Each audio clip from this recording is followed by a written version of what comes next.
I'm Dave Meister. I'm the head of Global MSP and MSSP here at Checkpoint. I'm Australian, as you can hear from my voice, but I'm based out of Utah. Dave, so thankful for your time and glad you're sitting down with us at the channel angle. So tell me a little bit about what Checkpoint is doing right now. Checkpoint's in an evolution at the moment. We're so excited about everything going on here. We had a new CEO start late last year. Yep. The first time we've had a CEO other than our founder, Gil Schwed. And Nadav has come in and brought a lot of new life and a new way of thinking for us. What that has meant is that we're heavily focused in on AI. We're continuing to focus in heavily on the channel, and being here at Beyond, one of the reasons is the launch of what we call our Infinity Portal, which is that we've taken the acquisitions of Avanan, of Perimeter 81, of Cyberint, of Verity just recently, and we put them all together in a single platform specifically for MSPs. Yeah. So where Checkpoint is known as that big enterprise organization, we absolutely still work there, but we're bringing all of that enterprise level technology down into the MSP market so that we can support MSPs and support the SMBs. So we're very excited about what's going on. So a lot of the things that we talk about in supporting the smaller businesses, enterprise, they have a lot of resources. The SMB, they have a little bit of a smaller margin of error. How can you help solution providers and partners be better at maintaining those smaller margins? It comes down to the type of technology that's used and also the ease of looking after it. One of the things that we see is that with service providers are really key to SMB organizations. Most SMB organizations don't have the ability to invest in their own IT and their own cybersecurity. And if they do have an IT person, generally that IT person is not a cyber expert. Right. And so they're going to rely on service providers. What we focus on with service providers is to make sure that we're not leaving any gaps in what's going on. There's a big concern is with so many tools that are being used, that there are gaps, there are overlaps, or things aren't configured correctly. And then there's risk being put through to the end user.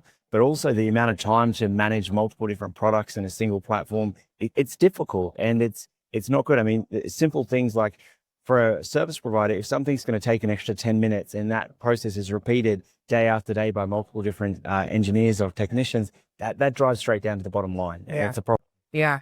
So you've had a few acquisitions and mergers. So you've got some partners who are really focused on either acquiring or being acquired. What are some of the challenges leadership wise that may occur when you're having these like either differing organizations coming together or leadership styles, all of that? Do you see anything for like leadership that you would give like maybe tips for folks that are in that space? I think vision is really, really important. And I think that culture feeds from vision.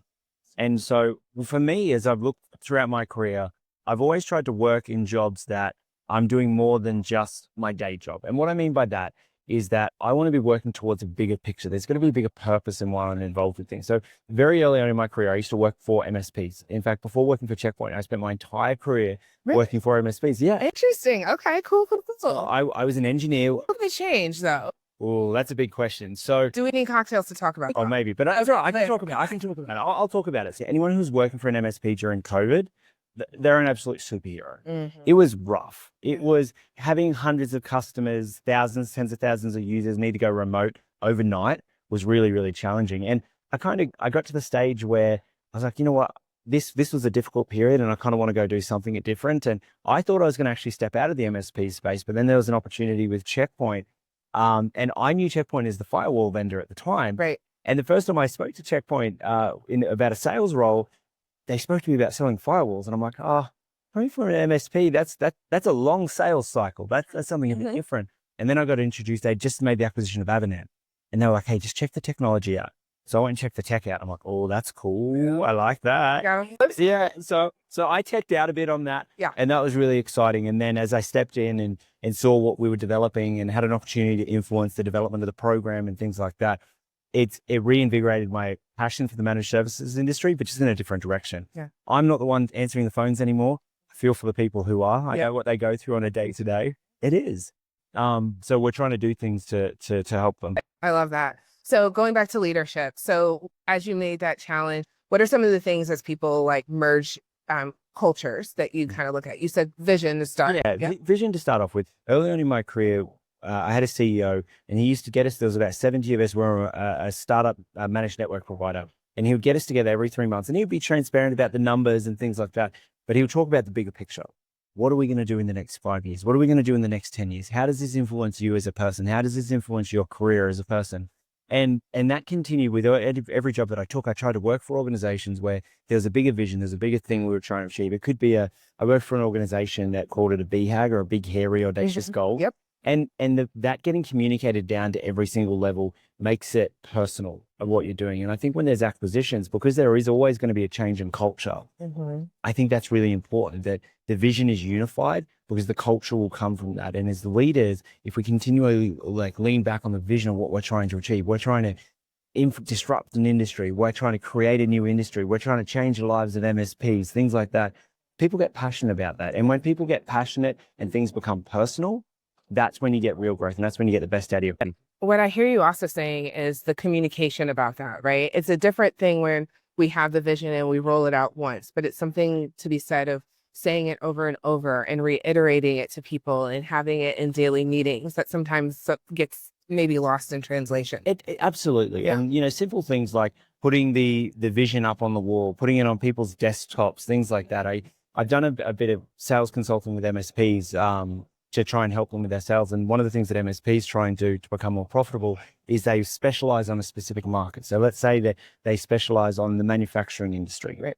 So if they're going to have a vision that they're going to be the best MSP provider for the manufacturing industry in their area, well, then they can build the culture off that. They can put that up in the everywhere in their office, but they can also put manufacturing pictures up everywhere in their office. They can take people out to go tour manufacturing plants. They can have people come in and speak to them, make it real, make it tangible, and it has such a big impact. We heard a little bit about building experience for your employees and really having a space where people can see where they're going, and not always thinking about just having this great employee, but someone who can follow along in the vision and be invested in that. And it sounds like you're doing that at Checkpoint as well. Yeah, we're trying to. We're bringing a lot of different teams together, and we're bringing a different culture. I mean, we, as I said, the sales motion of a firewall is different to the sales motion with emails, like email security, the part that I work in. I mean, for our MSPs, they close 87% of their POCs, and generally within about a 10-day period. It's a very, very rapid, fast sales cycle. And so to be able to balance that out with, maybe the next meeting you go into, you're going to talk about a firewall renewal or replacement, which might take 12 months or 18 months. But as long as we're aligned to the bigger vision of that, and for us in the MSP space, and we've got Perimeter 81 team, we've got the Cyber team, the Checkpoint team, the Avanan team, all coming together. But the fact that we want to be the best cybersecurity provider for MSPs, we can all buy into that, and we can be passionate about it. Yeah, that's great. So one question I always close with for people is, what is one thing about you that I cannot find on Google? Ooh. Other than your amazing shoes, which I will show. Oh yeah, the shoes.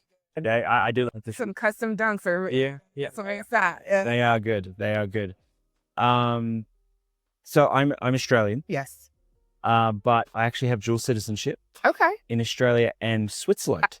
Switzerland. So my grandfather came out from Europe post World War II, and he's Swiss, and so my dad became a Swiss citizen, and then I became a Swiss citizen after him. So I've got my blue Australian passport and my red Swiss passport. I love that. That's amazing. Well, thank you for sharing that. Thank you. I appreciate your time, and I look forward to seeing you again one day real soon. Thank you so much.